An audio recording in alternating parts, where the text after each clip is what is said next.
It's a real honor to present to you today. I mean, I've had a blessed career, and I have the opportunity to be part of an executive team for a small little community bank, as well as a super regional $90 billion bank that went coast to coast. So I got a different perspective on a lot of this thing, and I will tell you, it's really interesting when you look at these papers. You kind of always were in your management style, looking at trying to make decisions, looking at it at a broader part, like more of on a macro basis, was kind of hard for me, but we'll see how that goes. So let's start off with some slides. He's going to bring up a slide in a second. Hold on. Here we go.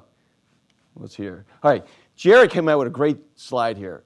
This framework really kind of depicts exactly kind of the profitability of the bank. And I really liked it because the macroeconomic factors really does drive a lot of the profits of an institution. And the core profitability is really what management can control. And that's where management a lot of time has to focus on, controlling, because you really can't control the stuff on the left, but you can kind of control the stuff on the right.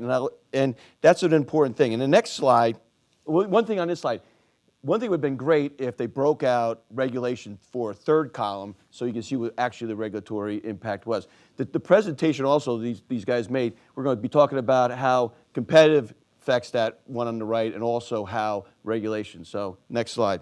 I got my thing. Okay. This slide was also a really good slide. And, it really shows, what happened with regards to profitability during these period of times. Nobody can really argue about that we all lived through that. So that's really depicts a good aspect of what he's trying to point out. And then here's another slide that I thought was really good that he put on. And it really looks at, where, you get these core profitability in these good areas, and we're back to historical levels. But the thing here, bankers need to start focusing, or at this point, they need to focus on that stuff on the right, the core profitability which they can control. Because what happens in these good times, bankers get lazy and they don't invest in the future. They don't think about the street because kind of fat happy, profits are good, but things turn around. So this is a time where banks really need to start focusing on what they can control and not worry about what they can't control. I think a lot of people focus on the macroeconomics way too often and don't focus on what they can control in the institution. In summary, macroeconomics, sorry, that one, I don't want to go there. In summary, the macroeconomics, I think, play a significant role in the bank profitability. However, the core profitability is important, and banks need to especially keep focus on that. Now, the next thing that was done by Blake was the whole thing around the thing about large banks entering. And it's interesting because I was part of a large bank, and we did see a lot of this activity when we went into things. But I want to give you a point about large banks.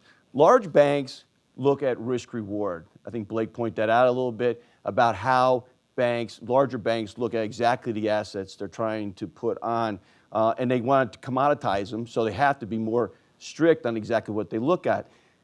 Sometimes community banks, what they do is they look at what's left, and they do stuff that they shouldn't be doing with regards to commercial real estate. For some reason, small banks think commercial real estate is a safe asset because they get collateral, but really, we all see what happens there, and it doesn't work out so well.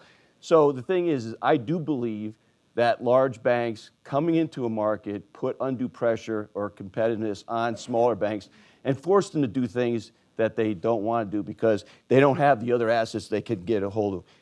But can community banks compete in these markets? I believe they can. I think that Blake pointed out the fact that they need to service the customers to death. They need to be quicker to the market because larger banks are slower. I think they have to use local competitive knowledge to outsmart out the bigger banks. And I think that they have to be flexible in some of the things they do.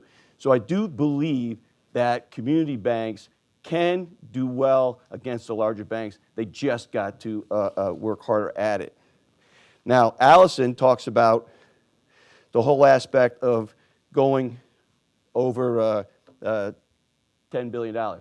Now, our institution, we just lived through going over $10 billion, and a lot of her comments, I believe, are right on point, because you sit there and you contemplate the fact about going over $10 billion. The interesting thing is some of the costs she talks about regarding going over $10 billion with regards to compliance and that stuff.